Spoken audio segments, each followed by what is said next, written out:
DPR RI kembali mewacanakan amandemen Undang-Undang Dasar 1945.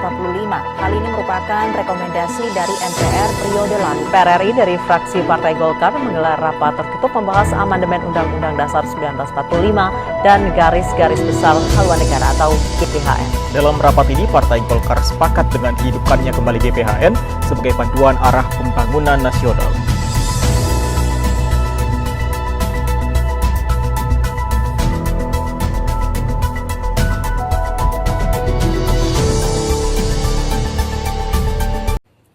Assalamualaikum warahmatullahi wabarakatuh. Salam Om Swastiastu, Namo Buddhaya, Salam Kebajikan.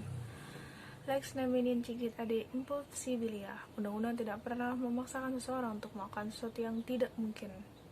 Saya Oktaviana Nusantari sebagai pembicara pertama dalam debat konstitusi virtual perubahan kelima Undang-Undang Dasar Negara Republik Indonesia tahun 1945 dan kemudian akan dilanjutkan oleh pembicara kedua, Muhammad Adam sebagai pihak pro perubahan kelima Undang-Undang Dasar Negara Republik Indonesia dan dilanjutkan oleh pembicara ketiga, Niken Wardatiara sebagai pihak kontra dari perubahan kelima Undang-Undang Dasar Negara Republik Indonesia tahun 1945.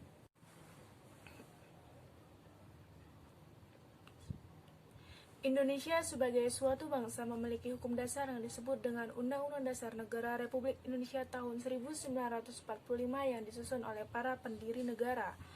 Undang-Undang Dasar Negara Republik Indonesia telah mengalami 4 kali perubahan amandemen yang dilakukan oleh Majelis Permusyawaratan Rakyat. Tetapi banyak para pengamat yang mengatakan bahwa hasil dari perubahan amandemen ini dianggap masih belum baik dalam penyelaksanaan ketatanegaraan, karena dianggap belum sistematis dan lengkap sebagai suatu hukum dasar yang komprehensif. Dianggap lengkap, artinya konstitusi itu mampu menjamin dan melindungi hak-hak fundamental rakyat, serta mampu mengatur secara jelas dan tegas fungsi dan kewenangan dari para penyelenggara negara eksekutif, legislatif, maupun yudikatif. Kemudian dianggap sistematis, artinya konstitusi itu memiliki paradigma yang jelas, tidak bertentangan antara satu pasal dengan pasal yang lainnya, dan tidak memiliki keuntungan bagi golongan tertentu.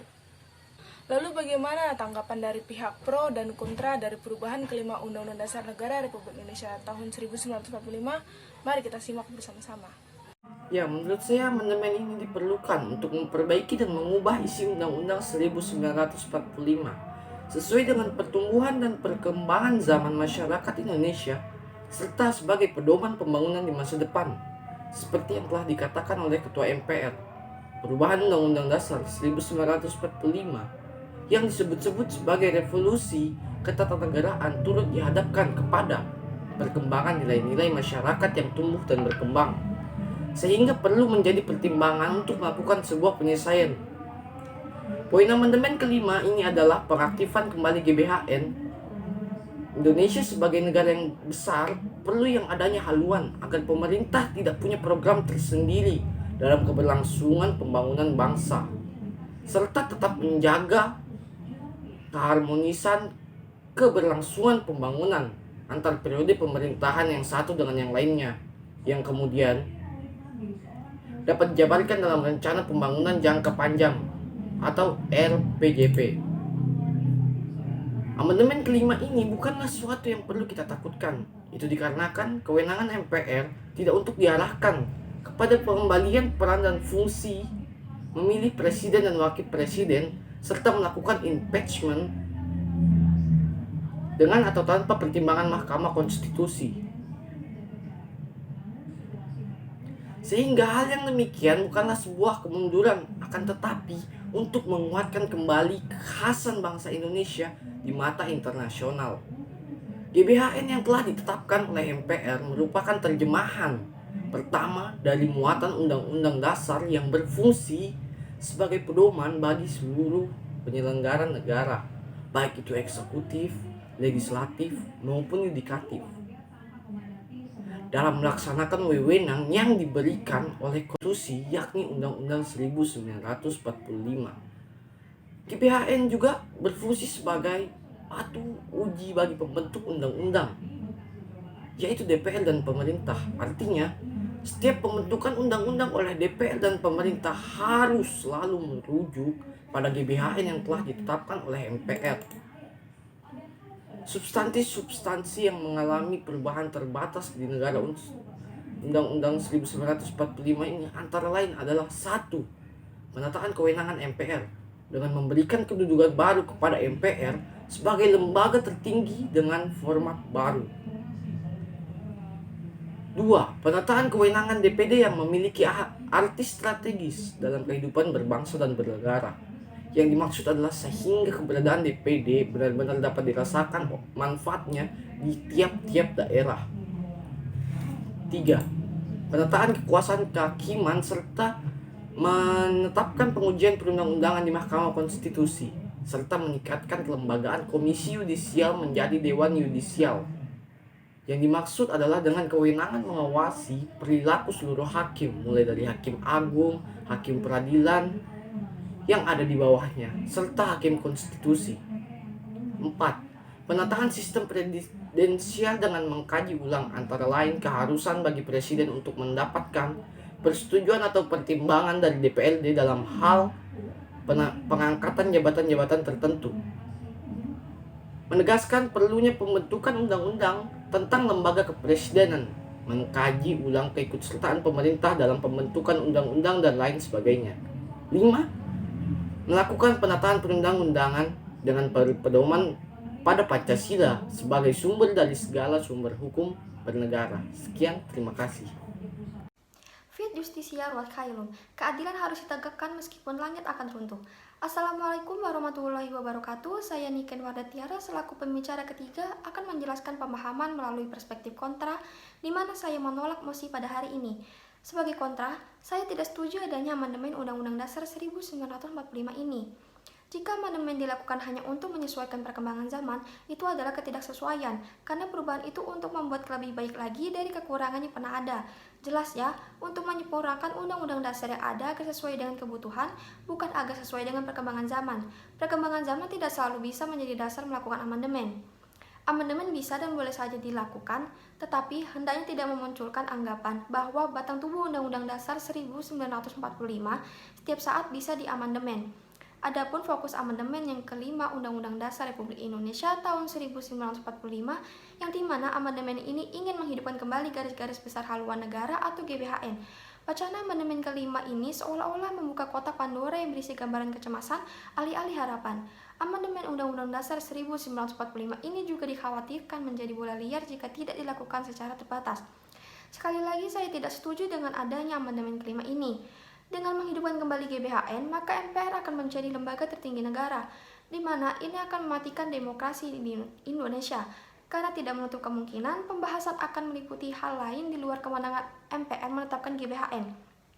Seperti akan adanya usulan mengenai perubahan mekanisme pemilihan presiden yang kembali dilakukan oleh MPR, ataupun perubahan masa jabatan presiden. Jika seperti ini menjadi dasar untuk amandemen, maka bukan kedaulatan hukum dan kedaulatan rakyat yang dikedepankan, melainkan kepentingan kekuasaan. Ini membuat Undang-Undang Dasar hanya menjadi alat kepentingan politik yang berdimensi pendek. Kemudian, jika dikatakan GBHN ini dihidupkan kembali untuk menjaga harmoni keberlangsungan pembangunan antar periode pemerintahan yang satu dengan yang lainnya dalam jangka yang panjang seperti masa Orde Lama dan Orde Baru, sekarang ini kita juga sudah mempunyai itu yang termuat di RPJPN Rencana Pembangunan Jangka Panjang Nasional yang mempunyai jangka 25 tahun. Yang kemudian setiap 5 tahun itu diterjemahkan oleh Presiden ke dalam RPJMN. Lalu pertanyaannya, apakah benar GBHN yang menjadi sinkronisasi pembangunan di masa Orde Baru? Seperti yang dikatakan oleh pengamat hukum tata negara, MPR tidak pernah menetapkan GBHN, bahwa GBHN itu sebenarnya dibuat oleh Presiden itu sendiri. Jadi, pada masa Orde Baru ditentukan pembangunan itu bukan karena GBHN, tapi karena 4 hal. Yang pertama, ada kepemimpinan selama 32 tahun. Yang kedua, adanya perencanaan yang terpusat, baik dari pusat kepada daerah.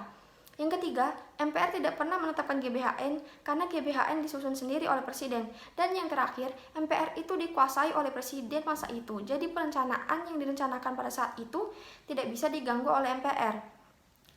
Dalam hukum tata negara dapat dilihat bahwa GBHN ini bukan hanya merusak sistem presidensial, tapi juga merusak sistem ketatanegaraan. Karena seperti kita tahu bahwa sekarang ini kita menganut sistem presidensil, yang dimana presiden dipilih langsung oleh rakyat. Presiden posisinya setara dengan MPR, kemudian tidak ada pertanggungjawaban presiden atas GBHN lagi. Jadi, jika GBHN ini dihidupkan, maka dalam teori ketatanegaraan secara otomatis MPR akan berada di atas presiden karena presiden harus melaksanakan produk hukum yang dibuat oleh MPR. Ini akan merubah sistem pemerintahan kita menjadi sistem parlementer, di mana nanti presiden tidak bisa lagi dipilih secara langsung oleh rakyat. Ini secara tidak langsung akan merusak sistem ketatanegaraan. GBHN di dalam konstitusi dapat menjerat presiden akibat terbukanya ruang sangat lebar untuk MPR suatu ketika menafsir bahwa presiden tidak melaksanakan GBHN alias melanggar konstitusi, sehingga presiden dapat dimakzulkan.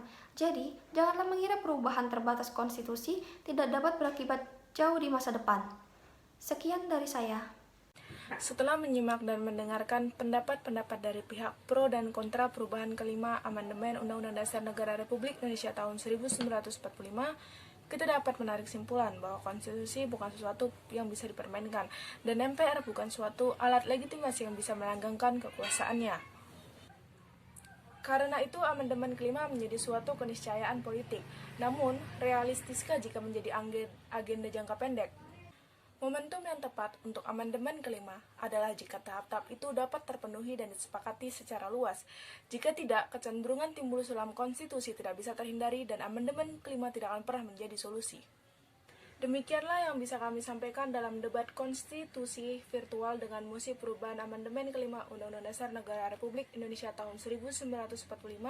Saya Oktavia Nusantari dan dua rekan saya Muhammad Adam dan Niken Wardatiara mengucapkan undur diri.